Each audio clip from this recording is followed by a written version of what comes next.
नमस्कार शेतकरी मित्रांनो, मी सुमेत. आपली माती आपले लोक या यूट्यूब चॅनलमध्ये तुमचं पुन्हा एकदा स्वागत आहे. शेतकरी मित्रांनो, आजच्या या व्हिडिओमध्ये आपण बघणार आहोत की बऱ्याचशा शेतकऱ्यांचे कपाशी पिकामध्ये बारीक ऊत निघालेला आहे आणि वखरण बरोबर होत नाही. बऱ्याचशा शेतकऱ्यांनी वखरण पण केलेली आहे, बरेचसे एक दोन फेरं दिलेली आहे डवरणीची, पण पाऊस नाही आहे. तर तणनाशक मारावी की वखरणी करावी आणि खताचा डोस आलेला आहे. तर याविषयी आपण बोलूया शेतकरी मित्रांनो. तुम्ही हे तुमच्या प्रतिक्रिया सांगा आणि व्हिडिओ शेवटपर्यंत बघा. व्हिडिओ आवडला असेल लाईक शेअर कमेंट नक्की करा. चला तर सुरुवात करूया आजच्या या व्हिडिओला.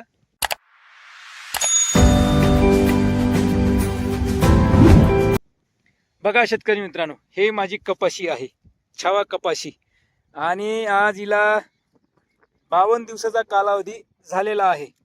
बघा,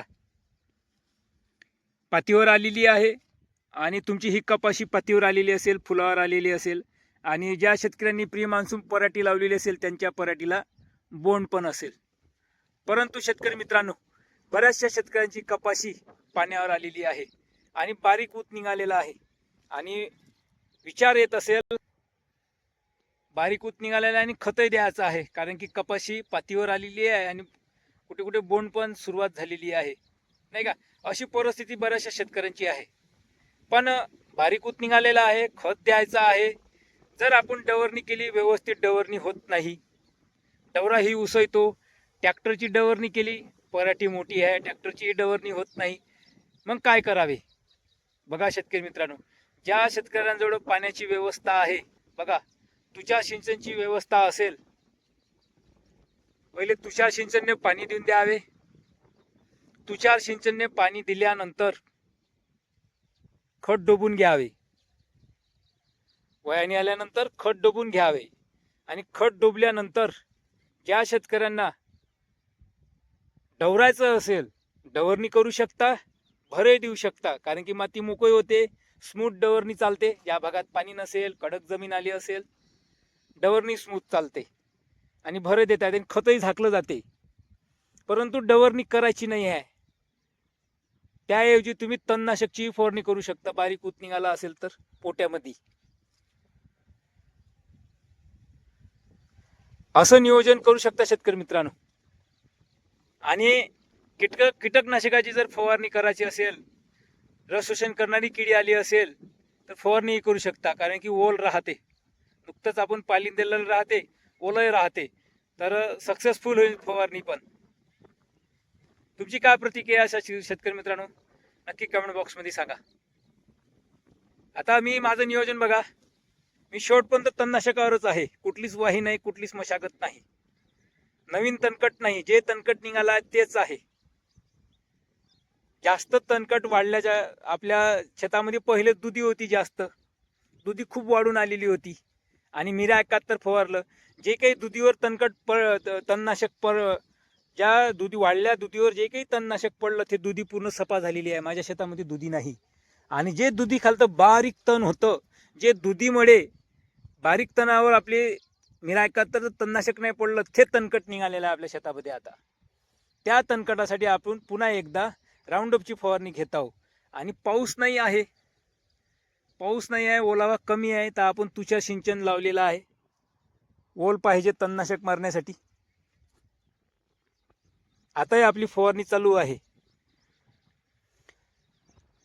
आणि तुमच्या शेतात शेतकरी मित्रांनो बारीक ऊत निघाला आहे, कडक जमीन आलेली आहे, डवरणं शक्य नाही, तर तुम्ही पाणी देऊन तणनाशक मारू शकता, पाणी देऊन डवरणी करू शकता आणि खत पण देऊ शकता. आणि खत डोबणी झाल्यानंतर पुन्हा तुम्ही पाणी चालू करू शकता, ज्या शेतकऱ्यांजवळ व्यवस्था असेल पाण्याची त्या शेतकऱ्यांनी. आणि लगेच फवारणी पण. आता समोर पाणी येईल नाही येईल हे गॅरंटी नाही. बरेचसे तज्ज्ञ लोक सांगत आहे की ऑगस्ट महिन्यात पाऊस, स्थानिक वातावरण निर्माण होऊन बऱ्याच ठिकाणी पाऊस येईल, पण असा सरचा सार्वजनिक ठिकाणी पाऊस नाही, जोराचा पाऊस नाही, अजून वातावरण नाही. तुम्ही बघत आहे आता या 4-5 दिवसात खूप ढगा आले, पाणी असे बारीक तुषार येतो निघून जातो, पण पाऊस पडत नाही. असं वाटते का खूप पाऊस येईल, पण पाऊस नाही आहे शेतकरी मित्रांनो. ह्याच आहे एल निनो. आता 2-3 ऑगस्ट पर्यंत पाऊस होता. आज शेतकरी मित्रांनो आजची तारीख 13 ऑगस्ट आहे, तरी पाऊस नाही.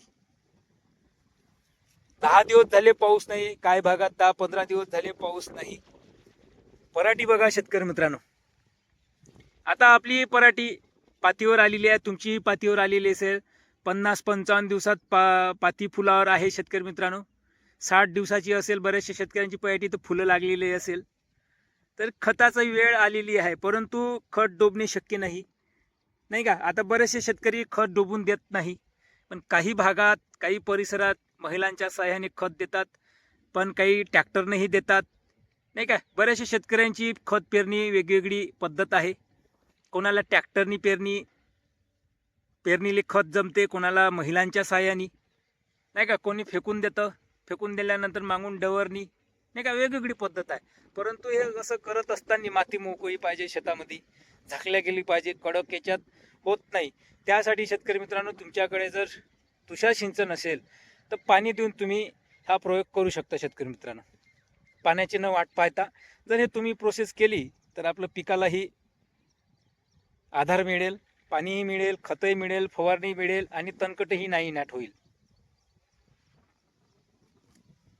तुमची काय प्रतिक्रिया शेतकरी मित्रांनो, नक्की कमेंट बॉक्समध्ये सांगा.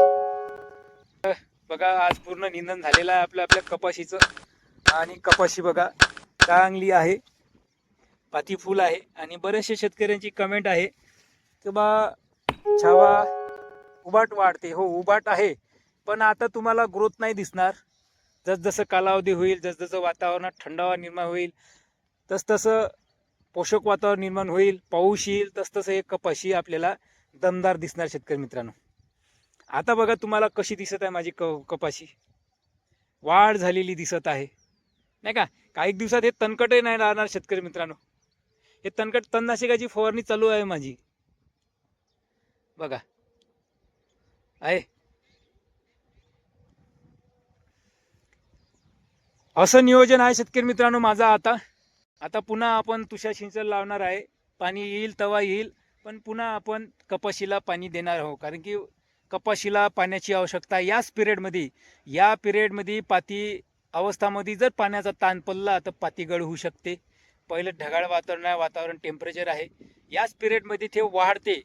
ज्या शेतकरी मित्रांच्या पयाटीला पाती आलं असेल, फूल आलं असेल, या अवस्थामध्ये जर पाण्याचा ताण पडला तर वाढ बरोबर होत नाही शेतकरी मित्रांनो. कपाशी पिकाची ताण पडल्यास पाण्याचा, आणि जे काही जमिनीमधून जे काही आपल्या कपाशी पिकाला अन्न पुरवठा मिळतो त्याचाही साठा कमी झाला तेव्हाही वाढ होत नाही. बऱ्याचशा शेतकऱ्यांची जमीन भारी हलकी आहे, नाही का. तर खत पाहिजे काही काही जमिनीच्या शेतकऱ्यांच्या कपाशीला, तर तुम्ही खत पण देऊ शकता. आणि ज्या शेतकऱ्यांना शक्य नाही, तुषार सिंचनाची सोय नाही, त्यांनी खत देऊ नये. पावसाचा अंदाज बघूनच खत द्यावे शेतकरी मित्रांनो. तर शेतकरी मित्रांनो, हा व्हिडिओ कसा वाटला तुम्हाला? आवडल्यास लाईक, शेअर, कमेंट नक्की करा. आणि पुन्हा भेटूया आपल्या कपाशीसोबत, छावा कपाशीसोबत पुन्हा नेक्स्ट व्हिडिओमध्ये. धन्यवाद शेतकरी मित्रांनो. पुन्हा भेटूया नेक्स्ट व्हिडिओमध्ये. धन्यवाद.